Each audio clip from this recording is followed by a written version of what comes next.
ভোটাবহে ফের ঘাটালে audio viral এক স্বর্ণ ব্যবসায়ীর সাথে ঘাটালের এক যুব নেতার কথোপকথনে ঘাটালে দেবের সংসদ প্রতিনিধির টাকার বিনিময়ে চাকরি নেওয়ার প্রসঙ্গ উঠে এসেছে। ঘাটাল শহর যুব তৃণমূল সভাপতির সঙ্গে এক স্বর্ণ ব্যবসায়ীর কথোপকথনের অডিও ভাইরাল হতে শোরগোল ঘাটাল জুড়ে। 7 কোটি টাকা দেওয়া পড়ে আছে এইসব করতে গিয়ে 7 কোটি টাকা বাজারে। রামের দেনা? হ্যাঁ। কেন? আরে একে চাকরি দিব, ওকে চাকরি দিবে, তাকে চাকরি দিবে বলতে যাবে কিন্তু দাদা আপনার সাথে আমার পার্সোনাল সম্পর্ক। আরে সেটাই 10 কোটি আছে, 15 কোটি আছে, এটা বেঁচে দিয়ে মিটিয়ে দিবে, সেটা কথা নয়। এখন এইসব করতে গিয়ে তো রামও এগুলো তো যেতে পড়ে এইসবগুলো করেছে দেবের জন্য। হ্যাঁ, তো তাহলে সেগুলো কি দেব বুঝবে? ওর মানে দেবের জন্য রাম টাকা তুলেছে চাকরি দেওয়ার নাম করে। হ্যাঁ। ওরে বাবরে, তো রাম এরকম 5.5 থেকে 7 কোটি টাকা দেনা মানে রাম তুলেছে লোকের কাছে। রাম? হ্যাঁ। ভাইরাল অডিওতে যুব তৃণমূল নেতা ঘাটাল লোকসভার সাংসদ দীপক অধিকারীর ঘাটালের সাংসদ প্রতিনিধি রামপদ মান্নাকে নিয়ে বলতে শোনা যাচ্ছে, রামপদ মান্না চাকরির নামে কোটি কোটি টাকা তুলেছেন আর সে দেনায় ডুবে আছে। এমনকি কোভিডের সময় সমস্ত খরচা দিয়ে বেশ কিছু সামাজিক কাজ করেছে ওই স্বর্ণ ব্যবসায়ী, যেমনটা তার দাবি। কিন্তু নাম কামিয়েছে ঘাটালের সাংসদ এবং তার সাংসদ প্রতিনিধি, এমনটাও বলতে শোনা গেছে ভাইরাল অডিওতে। ভাইরাল অডিও নিয়ে ওই স্বর্ণ ব্যবসায়ী এস আলম বলেন, ওই কথোপকথন যুব সভাপতি সুদীপ মণ্ডলের সাথেই হয়েছে। পাশাপাশি অপর একটি বিষয় নিয়ে চাকরি দেওয়ার নামে সাংসদ প্রতিনিধি রামপদ মান্না চাকরি দেওয়ার নামে টাকা তুলেছিলেন, উনি আমাকে বলতে চাইছিলেন প্রসঙ্গটি আমি স্বীকার করছি না। যদি ওই ভাইরাল অডিওতে দুই ব্যক্তির কথোপকথনের মধ্যে যার নাম উঠে আসছে সেই ঘাটালে দেবের সাংসদ প্রতিনিধি রামপদ মান্না, তার এখনো কোনো প্রতিক্রিয়া মেলেনি। যদিও এই বিষয়ে ঘাটাল লোকসভা কেন্দ্রের তৃণমূল কংগ্রেস প্রার্থী দীপক অধিকারী বলেন, একটা লোকই কতগুলো কল রেকর্ড ভাইরাল করেছে, যে করছে সে কোনো মতেই চায় না আমি জিতি, আমাকে সব রকমভাবে আটকানোর চেষ্টা করছে। যদিও এই বিষয়টিকে নিয়ে কটাক্ষ করতে ছাড়েনি ঘাটালের বিজেপি প্রার্থী হিরণময় চট্টোপাধ্যায়। দেখুন বিষয়টা কেউ যদি কাউকে মনে করে এই যে আপনার সাথে আমি কথা বলছি, এই কথাটাকে যদি আপনি রেকর্ড করে অতিরঞ্জিত করে, ধরুন আপনার সাথে আমার খুব ডিপলি সম্পর্ক আছে, আমি যদি আপনাকে কিছু মনের কথা বলে থাকি, সে আর তো ফোনে এখন ভাবছি আর কথাও বলা যাবে না, এটা কোনো কথাই না। এটা হচ্ছে যে বছর 4-5 আগে কোভিডে কাজ করার পর ওই স্বর্ণ ব্যবসায়ী একটি লজে নারী ঘটিত ব্যাপারে উনি ধরা রামপদ, ওটাকে উনি যে আপনি খবরটা ভালো করে দেখুন, উনি ওটাকে টোটাল এডিট করা, ঠিক আছে, টোটালটাই এডিট করা, মানে খবরটাকে উনি মানে ঠিক মতো ভাবেও সাজাতে পারেননি। আমি বলেছি উনি কাজ করার জন্য টাকা তুলেছে, সেটা হচ্ছে যে দেনায় পড়ে আছে উনি মানুষের তখন কোভিডে কাজ করার জন্য এর ওর কাছ থেকে, মানে চাকরির নামে দেখুন কেউ যদি এগুলোকে এডিট করে, প্রথম কথা হচ্ছে যে এ তো প্রমাণের ব্যাপার থাকছে, কিন্তু ঘটনা হচ্ছে যে এগুলো মানুষ আর তাহলে কারোর সাথেই কেউ কথা বলতে পারবে না। বছর 5 আগের কথা, এখন নির্বাচন এসে এগুলোকে বাজার গরম করার জন্য একটা পন্থা তৈরি হয়েছে। নমস্কার, আমি এস আলম, পেশায় একজন স্বর্ণ ব্যবসায়ী, চেন্নাইয়ে থাকি আমি।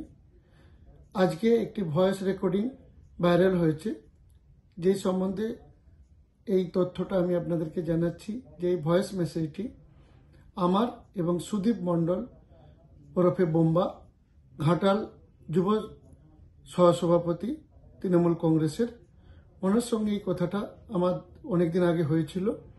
এবং এই কথার সময় দুটো বিষয় আমার ওনার সঙ্গে যে আলোচনা যেটা ভাইরাল হয়েছে আমি দেখতে পাচ্ছি। একটা হলো যে করোনা কালে আমি কিছু কাজ করেছিলাম এবং সেই কাজগুলি পরে দীপক অধিকারী ওরফে দেব তার নিজের নাম দিয়ে প্রচার করছিলেন, এই বিষয় নিয়ে আমি ওনার সঙ্গে কথা বলছিলাম। এবং দ্বিতীয় বিষয় হলো যে রামপদ মান্না দেবের পিএ, উনি নাকি দীপক অধিকারীর হয়ে চাকরি দেওয়ার নাম করে কিছু টাকা তুলেন, যেটা উনি আমাকে বলতে চাইছিলেন কিংবা বলছিলেন। এর সত্যতা আমি যাচাই করছি না কিংবা আমি জানি না, বাট উনি যে কথাটা আমাকে বলছিলেন সেই রেকর্ডিং আমার মোবাইলে হয়েছিল এবং মোবাইলের রেকর্ডিংটা কিভাবে ভাইরাল হয়েছে সেই সম্বন্ধে আমি জানি না এবং এ সম্বন্ধে আমার কোনো তথ্য আমার কাছে নেই। ধন্যবাদ।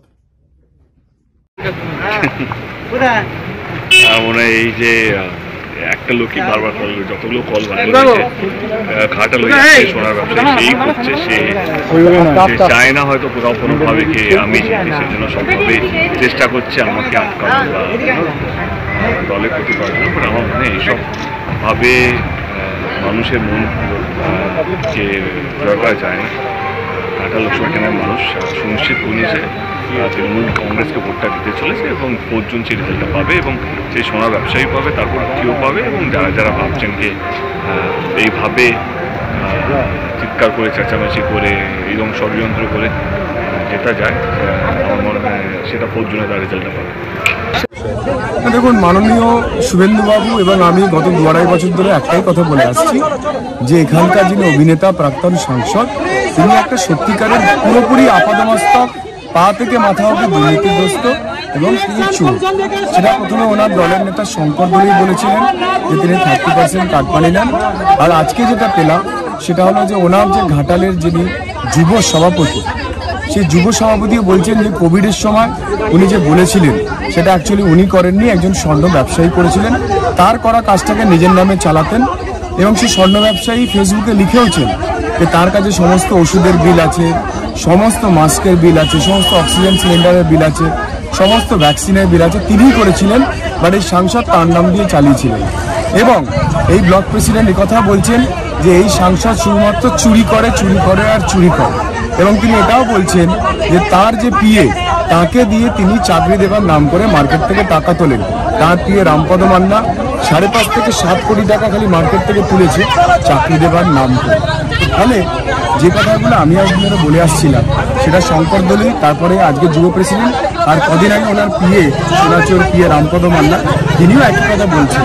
অর্থাৎ কলকাতার কয়েকটি চটিচাটা চ্যানেল এবং কলকাতার 2-1জন বিখ্যাত সাংবাদিক, তারা যেভাবে বিড়ালকে বাঘ করে দেখানোর চেষ্টা করছে, একজন মিথ্যেবাদী, একজন ক্রিমিনাল, একজন চোরকে বারবার সাধু সাজানোর চেষ্টা করছে, তা তার সাংসদের নিজের দলের নেতারাই ভুল বলে প্রমাণিত করছেন। বাকিটা বাংলার মানুষ দেখুন, নিজের চোখে দেখুন, নিজের কানে শুনুন, তারপরে নিজেরা নিজেরা বিশ্বাস করুন।